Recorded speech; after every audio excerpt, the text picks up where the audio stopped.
Bienvenidos a Cine Aparte, gracias por darle play a esta nueva entrega. Quizás se enteraron de que hace poco la plataforma Netflix anunció que dejaría de producir proyectos de vanidad. Es un término que usó para referirse a películas de directores establecidos que habían obtenido de la plataforma tanto libertad creativa como el financiamiento que les había negado los estudios tradicionales, los grandes estudios.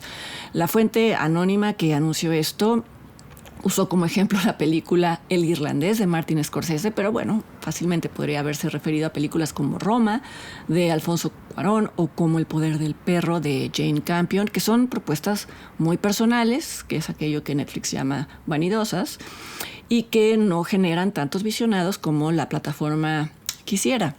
Esta decisión claramente obedeció a la baja súbita y enorme de suscriptores a la plataforma, algo que también fue muy comentado, y en general me parece una pésima noticia que se haya decidido esto.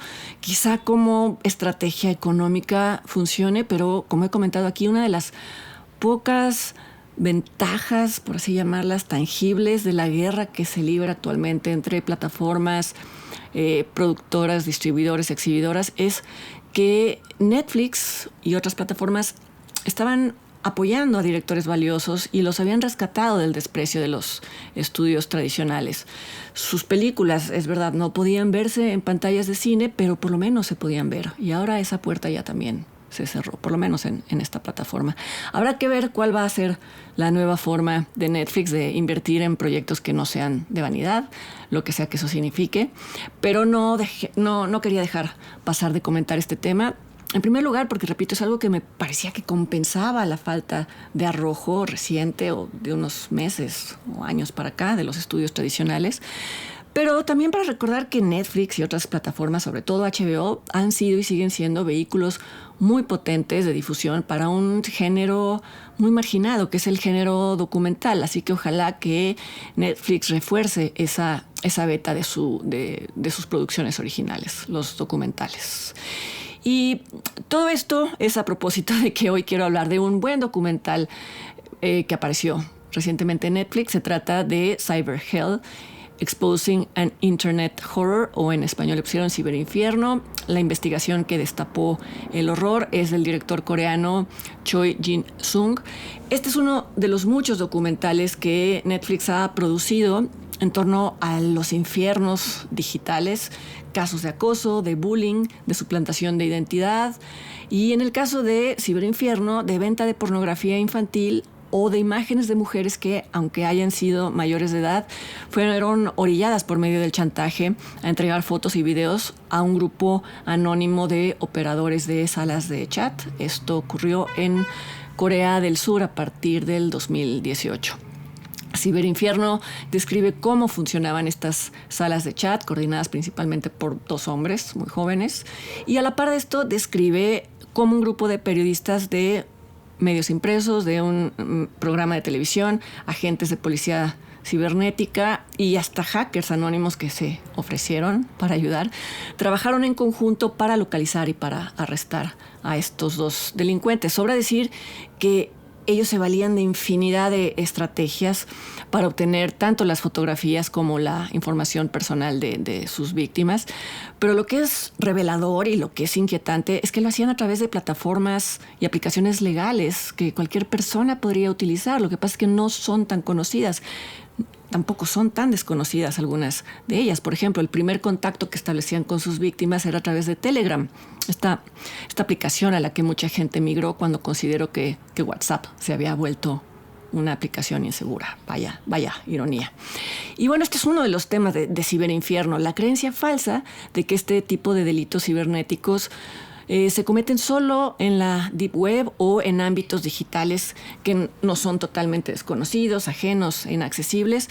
Me parece que aferrarse a esa creencia es el equivalente a pensar que si en el mundo real, que es algo que cada vez se puede entrecomillar más, que si en el mundo real uno evita ciertas coordenadas, entonces no va a ser el objetivo de un delito, de un asalto, etc. Es una creencia ingenua que da una falsa sensación de seguridad. Y sin embargo, algo que me parece valioso y novedoso de Ciberinfierno es que no llega a la misma conclusión regañona a la que llegan otros documentales y reportajes y artículos sobre este tema, que es la de señalar a la víctima como el principal culpable de un delito cibernético. Lo que más bien hace es poner sobre la mesa cómo las plataformas y aplicaciones legales facilitan estos crímenes, por un lado, y por otro, el hecho de que la policía recurre a la estrategia de culpar a la víctima para no perseguir a los verdaderos responsables. De nuevo hago la analogía con el llamado mundo real. Es inaceptable el señalamiento que se hace a veces de que los culpables de un asalto, de un delito, son los asaltados. En el caso de las mujeres es ya no solo inaceptable, sino aberrante, cuando se dice que son agredidas sexualmente o incluso asesinadas por culpa de ellas. Tendríamos que sentirnos todos con la seguridad de circular libremente en cualquier calle física o en cualquier portal de internet.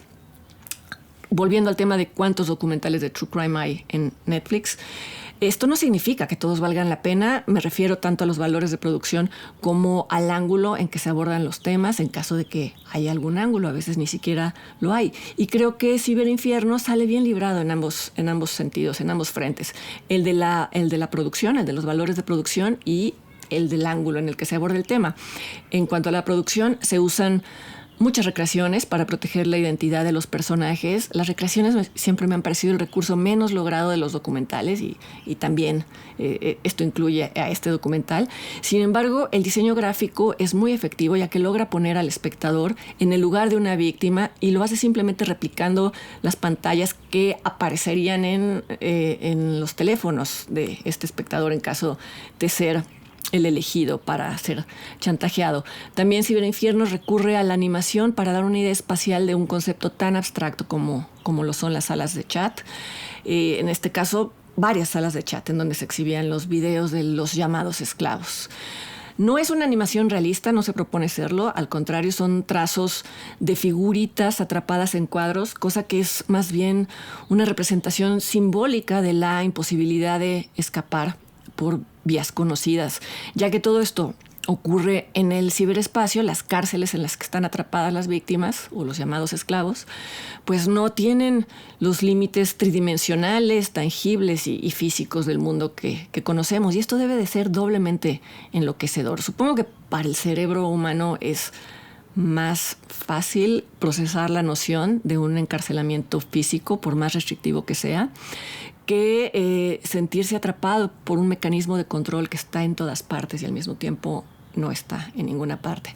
Considerando que la humanidad tiene por lo menos 200,000 años de antigüedad y que los universos virtuales existen a lo más hace 30 años, es claro que no estamos evolutivamente equipados para asimilar los efectos de existir, entre comillas, en estos universos. Y esto aplica tanto para quienes son partícipes de explotación o de acoso como para quienes los padecen. Esto es lo mismo que plantea la película La columnista del director Ivo Van Art. Es una película que comenté aquí hace algunas semanas, la pueden buscar si es que les interesa. Esa película describe el tema desde la ficción y desde un género totalmente distinto, pero plantea lo mismo, que es infinitamente fácil destruir la vida de alguien desde el anonimato y atrás de un teclado, y en la misma medida es casi imposible detener este tipo de destrucción. Es como enfrentarse a la hidra de 1000 cabezas. Verán en Ciberinfierno cómo los primeros periodistas que expusieron a los traficantes no solo acabaron ellos mismos, los periodistas, siendo chantajeados, sino que le hicieron una publicidad involuntaria, por supuesto, a estas salas de chat. Este caso, el que describe este documental, tuvo un desenlace muy claro y muy contundente en cuanto al futuro de estos delincuentes en particular, pero de ninguna manera significó el fin de estas prácticas. Y esto creo que orilla a preguntarnos cuál es nuestro rol en estas dinámicas tan torcidas que se dan en Internet, aun si no son tan extremas. Vamos, los linchamientos colectivos son una variante de esto, quizá menos nociva, no lo sé. Repito, el documental deja ver que los principales facilitadores al final son las plataformas legales que se hacen de la vista gorda y que, al igual que las autoridades, se valen de los estigmas alrededor de las víctimas para lavarse las manos. Y es que los estigmas siempre, siempre, siempre le abren el camino a la impunidad en el mundo real y en ese otro mundo que a estas alturas pues es igual de amenazante que el real. Ciberinfierno se puede ver en Netflix, la plataforma que ya no va a producir proyectos de vanidad, contenidos de vanidad, y yo los invito para que me acompañen la siguiente semana aquí a otra entrega de Cine Aparte. Hasta entonces.